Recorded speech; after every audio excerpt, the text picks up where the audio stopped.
Hello, I'm Crystal Craven, a singer, a songwriter, and a worship leader who's passionate about sharing what God inspires. And this is your weekly devotional.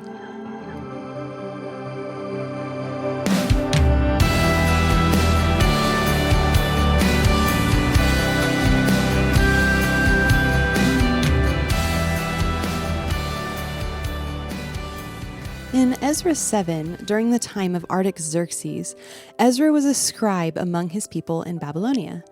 He ended up being sent by the king to Jerusalem to that remnant of Israelites who had gone and rebuilt the temple in order that he would come and teach the people the law of the Lord.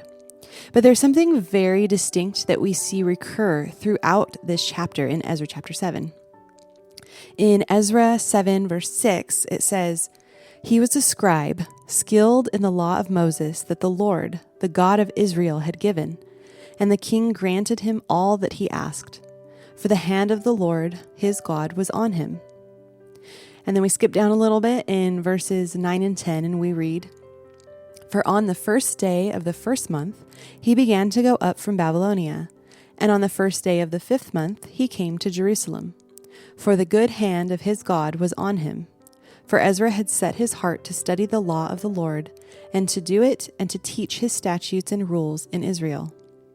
And then even further into that chapter, we see in verses 27 and 28, it says, "Blessed be the Lord, the God of our fathers, who put such a thing as this into the heart of the king, to beautify the house of the Lord that is in Jerusalem, and who extended to me his steadfast love before the king and his counselors, and before all the king's mighty officers. I took courage, for the hand of the Lord my God was on me, and I gathered leading men from Israel to go up with me." Did you catch that? The hand of the Lord his God was on him.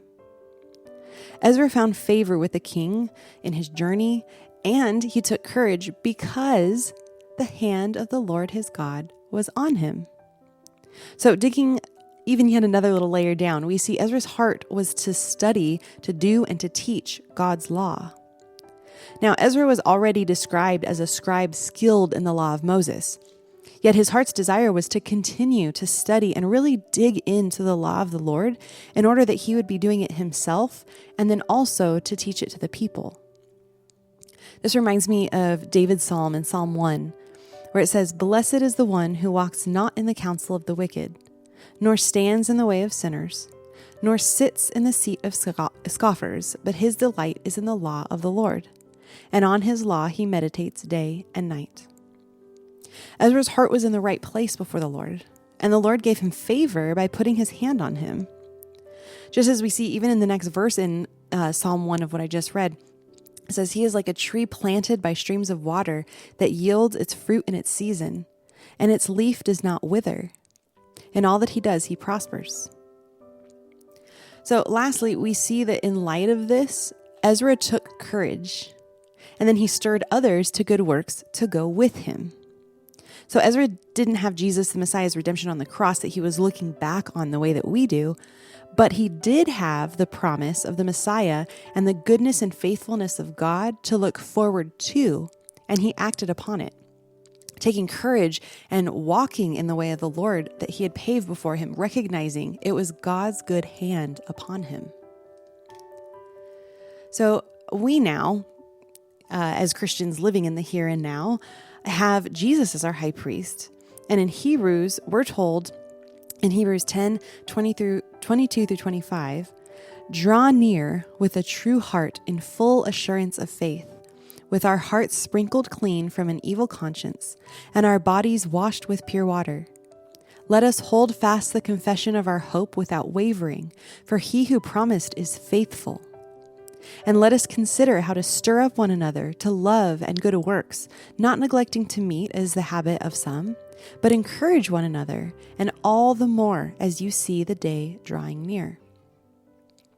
My dear friend, set your heart on the things above, drawing near to God and taking courage because his good hand on you will lead you as you walk in the path that he leads and as you stir one another to love and to good works.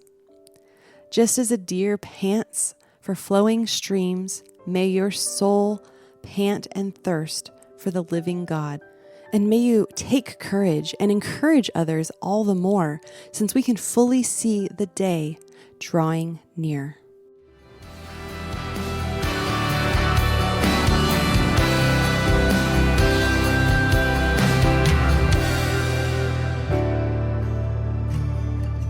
For blogs, written devotionals, and originally written songs, visit crystalcravenmusic.com, and that's Crystal with a K.